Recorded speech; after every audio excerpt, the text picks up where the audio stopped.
All right. What's up, YouTube? It's your boy, Calvin, the So Good Gardener, coming back at you. Just got off the live with my brother, Broke Farmer, and everybody was demanding this video, so here it is. All right, I'm gonna give you a quick orchard tour. Well, I say quick, really ain't gonna be quick. You can't, Yes, it is. No, yeah, you can't really rush through these. So let me show y'all what I got going on, and we'll go from there. Okay? So, all right. So right behind you, don't pay no attention to my mess either. It's a garden, so y'all know how we be doing. They have stuff everywhere. All right, but right here, come on over, baby. Let the people see what I got going on, even around the corners. All right. What this is a Barbados cherry tree that's in a pot. It's got to go inside. It won't be able to take the cold weather of the fall. Once it gets to 40 degrees at night, she coming in, and she got to stay there the rest of the time till next spring. That's when I bring her back out. What you see right here is a bay laurel tree. It's grown. It's doubled in size since I had it. You know, all kind of fish and everything's down in there, making it do what it do, take root and take off. And y'all do me a favor. I don't know how many trees I have. So somebody give me a count in this video. All right. keep me posted, because I don't have a clue of how many trees. When you make up your mind, where you going? I know, right? Over that fence. Let me show them. You see back there, back yonder? That's a mulberry tree in between the two houses. So that thing was like a foot tall. That's a ever-bearing mulberry tree that was a foot tall when I planted it. Be careful, they don't trip me. And now it's 8 feet tall, and I'll probably end up digging that up in the fall once it goes dormant and give it to my neighbor over here, put it in his backyard, because he's interested in some fruit trees as well. What I got right here is a wonderful pomegranate, and yeah, she got pomegranates on her. Okay, she got some here, she got some there, and they're pretty much ready to harvest. I just haven't done it yet, because these around here, she really started cutting up and fruiting everywhere. I got them here. I got pomegranates hanging all back here. Let me show them. Oh, you see it, babe? You got the camera. You may leave it alone. All right. I got pomegranates hanging back here, everywhere. So, you know, once you get them established and they get all the water and the weather is just right for them, your trees will take off the way they should. So be patient with them, okay? What you got here is a Golden Delicious apple tree. Bought this one from Stark Brothers as a little whip 4 years ago, and it's obviously taken off. It's bearing fruit, but it keeps dropping the fruit. So I think next year it'll finally hold on to it and produce like it should be. They said 4 to 8 years before it fruits. It has been fruiting, but not holding on to it. So what you see right here is a Granny Smith apple tree that was full of fire blight. I let the fire blight stay on it. So as you can see right here, see how black those leaves are. Charlie, don't kill them. Stop. I let the let the fire blight stay on there, and what it was doing is producing new growth right behind the fire blight. So I let the tree fight the blight itself instead of me trying to cut it all out. And it's actually just the blight is dying and falling to the ground, and the new growth is taking off. So I won't even have to prune the fire blight off, which is something that you can do for yourself. I was the test dummy on that. I wanted to make sure I was doing it the right way before I told you to do something like that. But here it is. Here's the proof.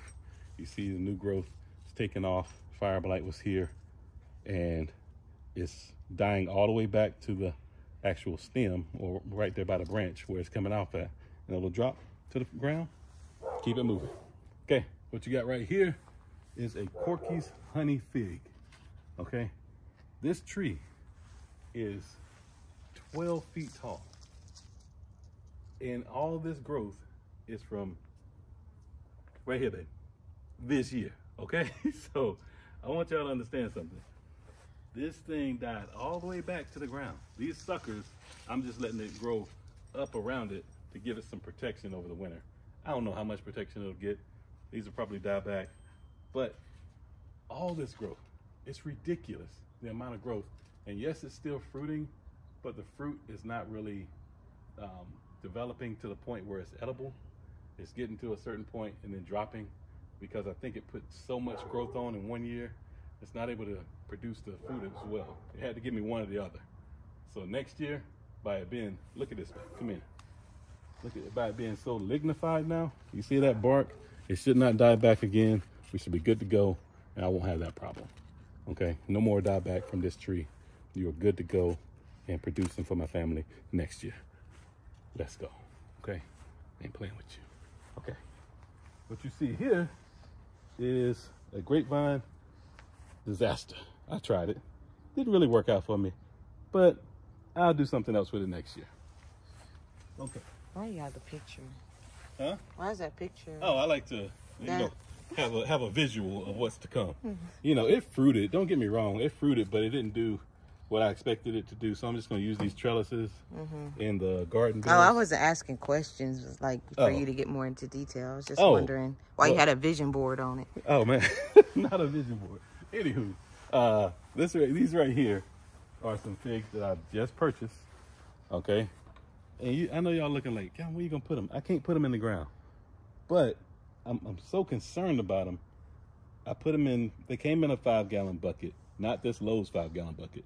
A growing 5-gallon bucket, which is half the size of that. Y'all know that. All my growers out there. But I up potted it into this Lowe's bucket. I'm going to put these in a greenhouse over the winter. Okay? Because I do not want them dying all the way back. And if it gets super cold, we get some kind of freeze or something, baby, they come into the house. Okay? That's just what's going to happen, because I got to protect my figs. All right? But I want y'all to see what kind they are, what varieties. So right here, you got they call it a blue giant fig, but if you try to look it up, it's called a Texas blue giant. Okay, got this from my local nursery, Callaway's. These things get the size of apples. Believe that? A fig that's the size of apples. I mean, look it up, y'all. People have them. I had to have one. I'm excited about it, and in the future, once it gets some size, I'll probably be doing some cuttings on it. Okay, this one right here is also from Callaway's nursery, Black Mission fig. I love the spread on it. It's looking good. Rootstock, everything is great. Have no problems. Not really a rootstock, but cutting. And this one is Monrovia. I got it on sale at Lowe's. It was half of that price. Y'all know once you see that, oh, they didn't even slash that one. But anyway, it was half off, so I had to grab it. This is a Chicago Hardy fig, and what I'm gonna do is, you see these pots that's got these gardenias in it? See that one right there, baby? Half of it died back.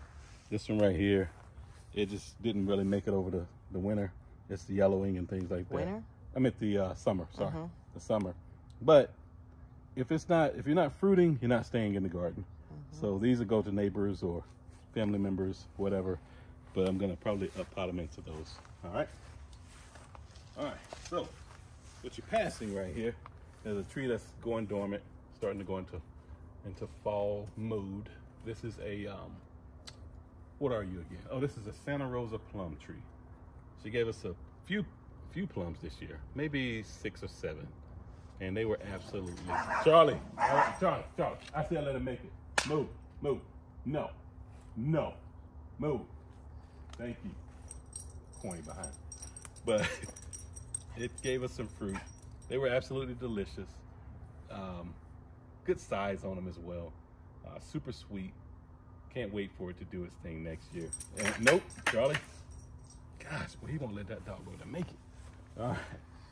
What you see here beside it, what actually cross-pollinates for it, this is a spring satin plum cotton. This is our most productive tree. It's probably the most productive tree in the world, okay, when it comes to fruit, because it had so many fruits on it, y'all. I was giving away bags of it over the fence, having to hand them to neighbors, passerbys. Family was eating it. We couldn't eat enough of them. Hundreds of them fell to the ground. We just couldn't do it. I will get a juicer next year. That will not happen. I will use every plum on this tree. It showed me what it's made of. I'm a believer. But spring satin plum cotton, look it up. It's a must-have in your orchard, in your backyard orchard, okay? This is the absolute beast of all pear trees right here. Okay, this is an Orient pear. And these pears get bigger than softballs. They are, I mean, it's fire blight resistant. It's resistant to everything, but it's just a heavy producer. And it's a tree that I would suggest over any other pear trees out there. If you want a pear tree that has no problems, 0 problems, and produces fruit early and often, an Orient pear tree, not an Oriental pear tree, an Orient pear tree is a must-have. Okay. Look at some of these. Check those out.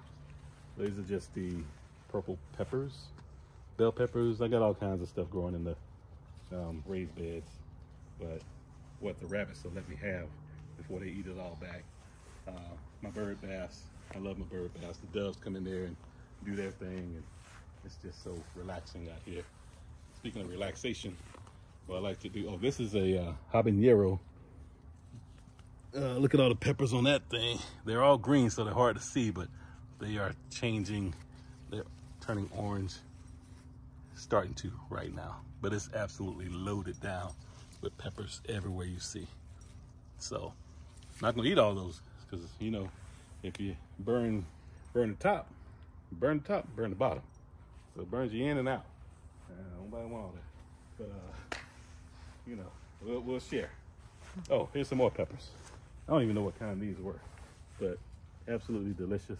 I cut them up. Do all kinds of stuff, y'all. Those are poblanos over there. These are, I can't remember. I got some candy roasters back there. Got all kinds of things. These are, yeah, some back behind the bird bath. This is Brussels sprouts. These are collard greens. And what else? God, y'all. Look what, this is what rabbits do to you. Okay? These are collard greens that was protected this morning. I left that one out overnight. That's what happened. So I know the rabbits are eating very healthy. So I'm just gonna have to eat the rabbits, okay? So it's ridiculous. They're getting on my freaking nerves. They ate the Brussels sprouts down to nothing. Look, that used to be a pretty tall Brussels sprout. It's down to a nub. So before I get on my soapbox about these rabbits, I'll get back to the orchard tour, all right? So, baby, we gotta go through the jungle. You ready? We're gonna go up. Can you get through there? Come on. Come on through. All right. Get on back here in the jungle deep. Look at this, y'all. This is my baby. She is so beautiful. Gosh, I had to tie her off because literally she was leaning over so far, she was gonna break because she's producing so many fruits. This is a Fuyu persimmon that is not quite ready. They are edible right now, don't get me wrong. You can take them off and eat them right now, but I want them super sweet. So, oh, you might be. I'm gonna give her some more time. I'm gonna give her about 2 more days. You got about 2 more. 2 more days, baby. I'm gonna give you 2 more days, and then I'm gonna eat you. All right. But if you haven't had a Fuyu persimmon before, they are incredible. They taste like, it's hard to even describe what they taste like, but they're delicious, y'all. Oh my goodness.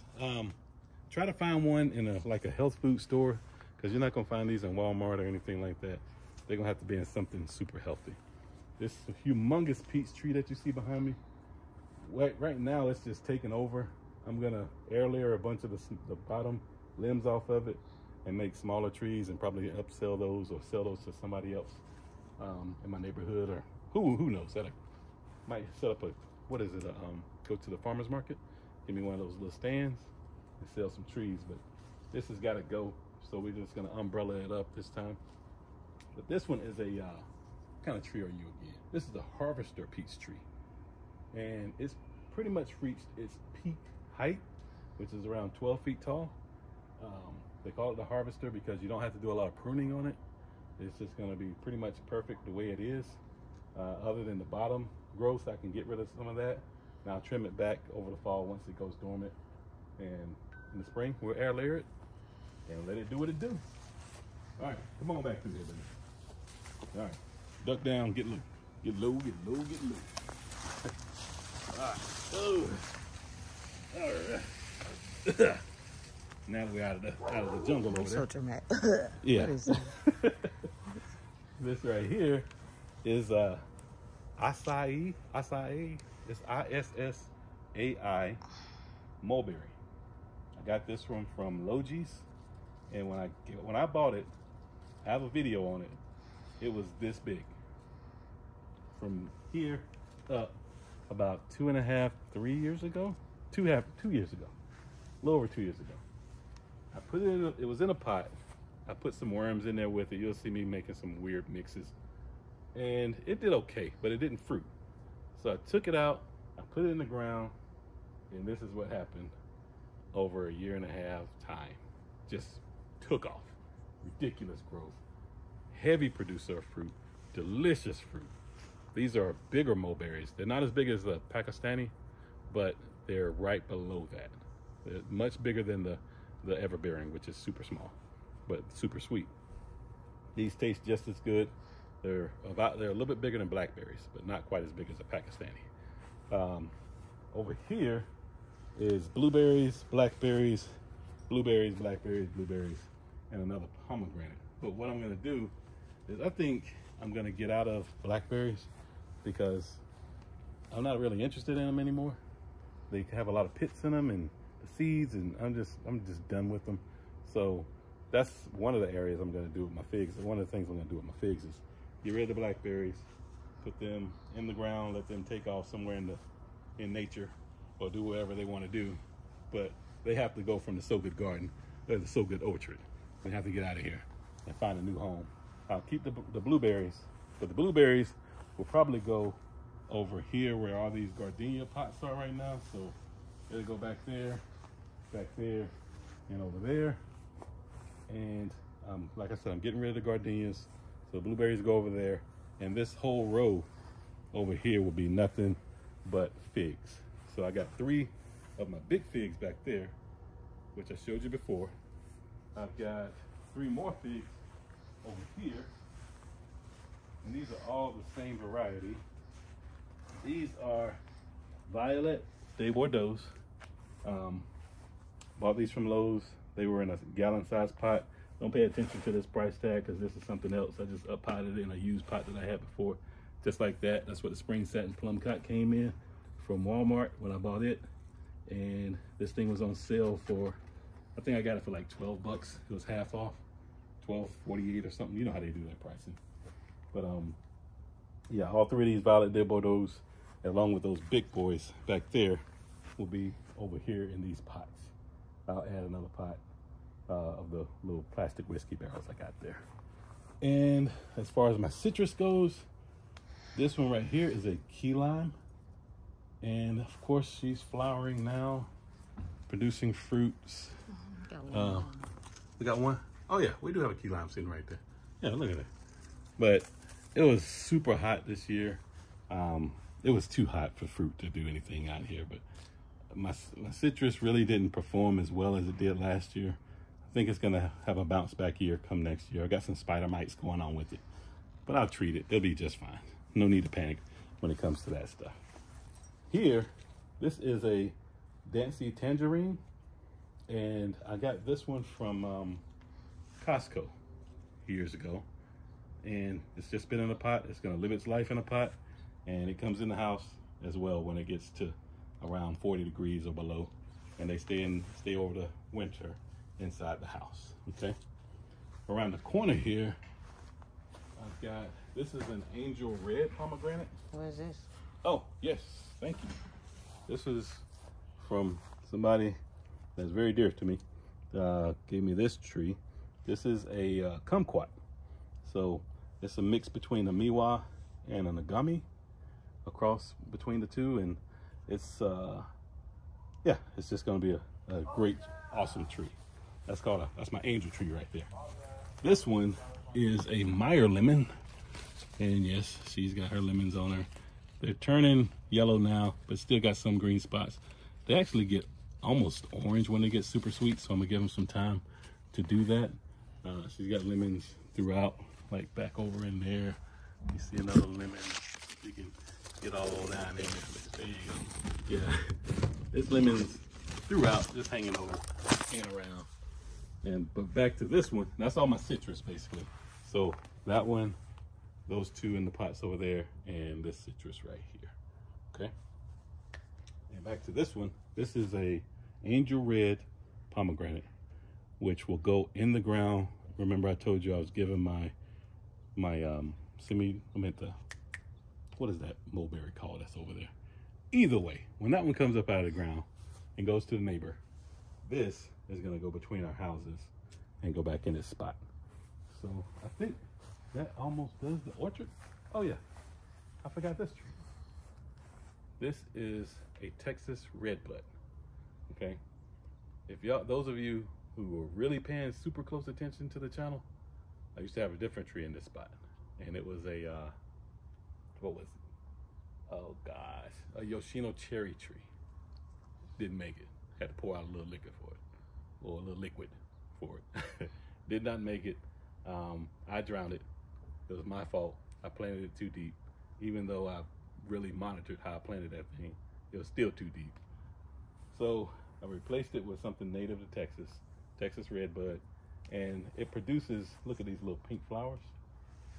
And these pink flowers are actually edible.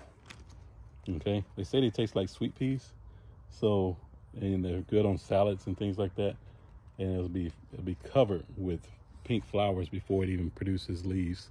So that's in the spring though. So once it starts doing that, that's what we'll do. I'll try it out. I'll let you know if they're good.